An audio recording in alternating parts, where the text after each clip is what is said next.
So hey guys, welcome back to my channel. कैसे हैं आप लोग? आई होप अच्छे होंगे। जैसा कि आपको पता है कि मेरे दिन की शुरुआत होती है सुबह 4 बजे। और आज तो मेरी तबीयत थोड़ी सी ठीक नहीं लग रही थी, बट फिर भी मैंने सोचा कि नहीं, पढ़ना तो पड़ेगा ही। और सुबह में जो मैं पढ़ लेती हूँ ना, तो मुझे बहुत ज़्यादा सेटिस्फेक्शन मिलता है। यही कारण है कि मैं सुबह चाहती हूँ कि मैं उठ के जितना हो सके मैं अपना जो भी पढ़ाई करना है वो मैं कर लूँ। तो आप बाहर देख सकते हैं कि बाहर का मौसम कैसा है। अभी थोड़ा थोड़ा अंधेरा ही है। ये सब कुछ मैं रात को जो पढ़ी हुई थी, ऐसे ही मैंने टैब को उठाया, लेकिन वो चार्ज नहीं थी, इस वजह से उसमें मुझे टाइम नहीं दिखाई दी। तो फिर मैं अपना स्टडी टेबल पे बैठ गई और थोड़ी देर जो भी मेरा रूटीन है मॉर्निंग का, वो सब गाना वाना सुनने, थोड़ा सा बालकनी में वॉक करने और गर्म पानी पीने के बाद मैं थोड़ा सा बुक लेके। ऐसे तो जनरली मैं लूसेंट से अपने दिन की शुरुआत करती हूँ, क्योंकि मुझे इससे रिवीजन करना अच्छा लगता है। और मैं दिन भर जो कुछ भी पढ़ी, बट सुबह उठ के मैं एक बार सोचती हूँ कि लूसेंट को रिवाइज़ कर लूँ। लेकिन चूँकि आपको पता है कि हमारी पीएचडी की जो इंटरव्यू है उसकी डेट आ चुकी है, तो मैंने सोचा कि थोड़ा सा हिंदी भी पढ़ लूँ, क्योंकि मे बी वहाँ पे क्या पूछेंगे, आई डोंट नो। और आपको पता है कि मैंने ग्रेजुएशन मेरी इंग्लिश लिटरेचर से है, तो मुझे हिंदी के बारे में ज़्यादा कुछ तो उतने अच्छे से, मतलब मैं पढ़ती हूँ तो याद रहता है, बट फिर जब मैं छोड़ देती हूँ तो भूल जाती हूँ मैं। और जैसे कि आपको पता है कि अभी मैं बीपीएससी की तैयारी कर रही हूँ, मैं नेट जेआरएफ के लिए अभी नहीं पढ़ रही हूँ। इस वजह से मैंने सोचा कि मैं एक बार फिर से पढ़ लेती हूँ। एटलीस्ट जो मेन चीज़ है, आदिकाल, भक्तिकाल, या फिर जो मुख्य जो भी कवि वगैरह हैं, रचनाकार हैं, उनके बारे में पढ़ लेती हूँ। और ये बुक मैंने आप लोगों के लिए ही ख़रीदा था, या जिन लोगों के भी नेट की एग्ज़ाम है। मैंने सोचा कि समय रहते मैं एक बार आप लोगों को ये पूरी बुक करवा दूँगी, क्योंकि इसमें 13,000 के अप्रॉक्स क्वेश्चंस हैं। सारे स्टेट के जितने भी असिस्टेंट प्रोफेसर के क्वेश्चन हैं वो सारे इसमें पूछे गए हैं। यूजीसी नेट, टीजीटी, पीजीटी, मतलब कोई भी एग्ज़ाम का पेपर इसमें छूटा हुआ नहीं है। तो मुझे ये बुक काफ़ी अच्छी लगी। और अभी मैं हरियाणा असिस्टेंट प्रोफेसर की वैकेंसी आई, तो मैंने सोचा उसके लिए भी अप्लाई करना है। तो मैंने सोचा कि ये वाली बुक मैं ले लेती हूँ, आप लोगों को भी इससे फ़ायदा हो जाएगा। मैं आप लोगों को इसे करवा दूँगी, और साथ में मेरी हरियाणा असिस्टेंट प्रोफेसर की भी तैयारी हो जाएगी, तो उसके लिए भी मुझे लेना ही था।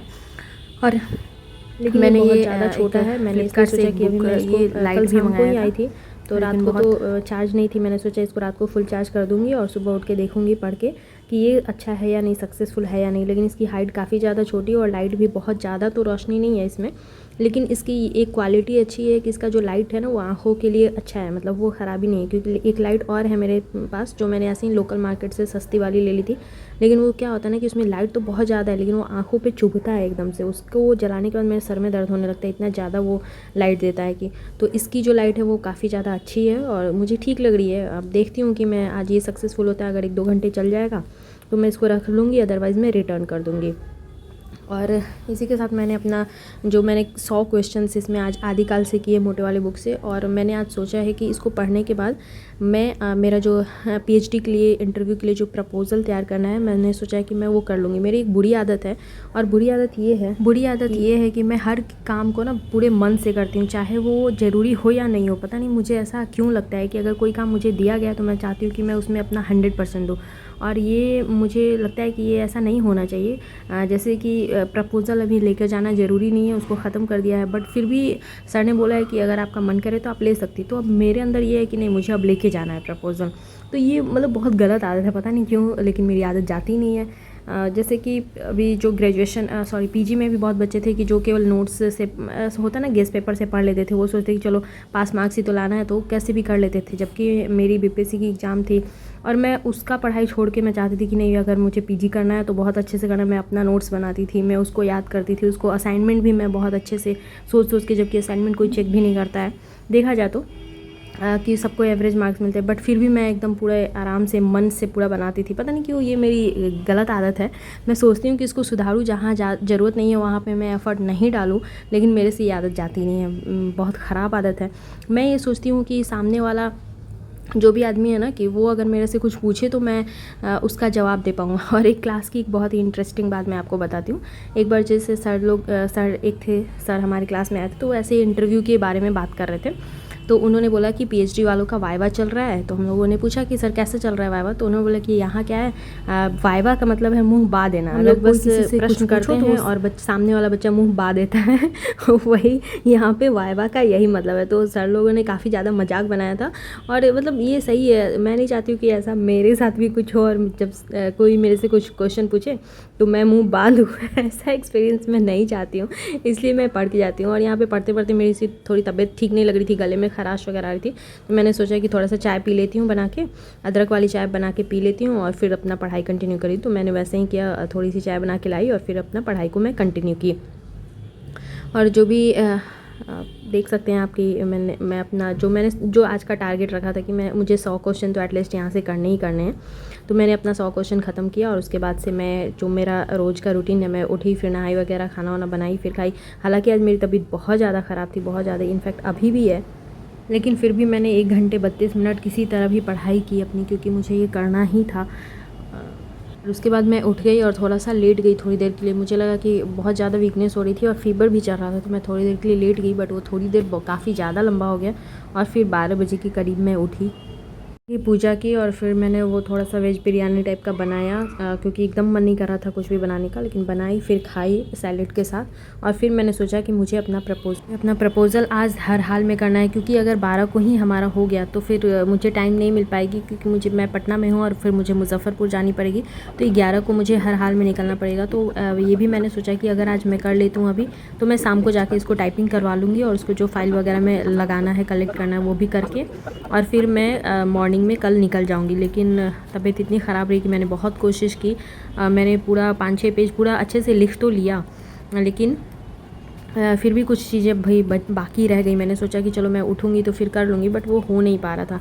और ये मैंने सबसे पहले तो इसमें लिखा, जब मैं लिखने गई तो मैंने सबसे पहले कुछ तो समझ में नहीं आ रहा था, क्योंकि ये फ़र्स्ट टाइम था, ये मेरा PhD की तरफ मेरा पहला स्टेप था। तो इसलिए मैंने श्री गणेशाय से शुरू किया, श्री गणेशाय नमः लिख के शुरू किया, क्योंकि ये एक होता है ना, PhD बहुत बड़ी उपाधि होती है, भले ही हम लोग के नज़र में कुछ ना हो, बट एक ये कोई पोजीशन नहीं है, ये कोई जॉब नहीं है, ये एक उपाधि है जो आपको दी जाएगी अगर आप अपना थीसिस जमा कर देते हैं 3 साल के अंदर अंदर। मतलब मिनिमम 3 साल में कर देते हैं, मैक्सिमम 5 साल 6 साल भी ले सकते हो। तो मुझे लगा कि नहीं, मुझे इसको तो हर हाल में करना है। एक आपके नाम के साथ अगर डॉक्टर लगेगा तो ये बहुत बड़ी बात होती है। तो ये मेरा पहला स्टेप था और इस वजह से मैं चाहती थी कि मैं ऐसे ही नहीं चली जाऊँ, मैं प्रपोज़ल के साथ लेके जाऊँ और मेरी प्रपोज़ल उन लोगों को अच्छी लगे, तो फिर मुझे इसके लिए आगे फर्दर जो भी काम करना पड़ेगा, रिसर्च करना पड़ेगा, मैं उसके लिए करूँगी। और मैं बता दूँ कि मैं अभी पता नहीं ये शेयर करना चाहिए या नहीं, पता नहीं, लेकिन मैं मृदुला सिन्हा जी के ऊपर रिसर्च कर रही हूँ, उनकी एक उपन्यास है उसके ऊपर।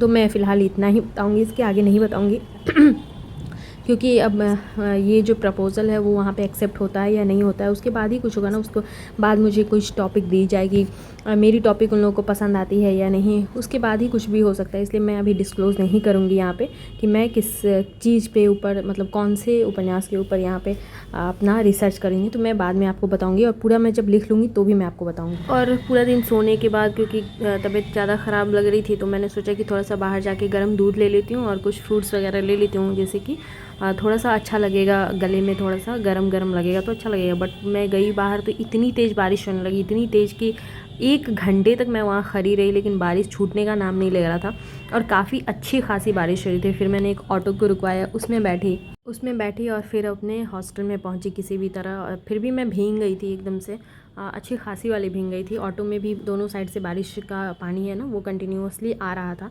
लेकिन फिर भी किसी तरह घर पे पहुंची। और रोड भी देखिए, ये तो कुछ भी नहीं है, दो पीछे वाले रोड में तो पूरा पैक हो चुका था। अब घर आके हल्दी वाला दूध बनाया, गर्म करके मैंने पिया, कि क्योंकि अब तो बारिश में और ज़्यादा, एक तो ऑलरेडी पहले से फीवर थी और भी ज़्यादा अभी भीग गई हूँ, तो मैंने किसी भी तरह गर्म करके ये हल्दी वाला दूध पिया। और अब मैं कोशिश करूँगी कि अगर ठीक होता है तो फिर मैं कोशिश करूँगी कि जो मैंने छोड़ा हुआ है प्रपोज़ल उसको एनी हाउ अभी लिख लेती हूँ, और उसके बाद कल जाके किसी भी तरह मैं उसको अपना टाइपिंग वगैरह करवा के और सबमिट करके मैं कोशिश करूँगी कि आप लोगों के साथ शेयर करूँ। आप देख के बताना कि मैंने अच्छा लिखा है या नहीं। ठीक है, मिलते हैं नेक्स्ट वीडियो में। Till then bye bye. Channel पे पहली बार आए तो सब्सक्राइब कर दे, पुराने सब्सक्राइबर तो लाइक कर दें।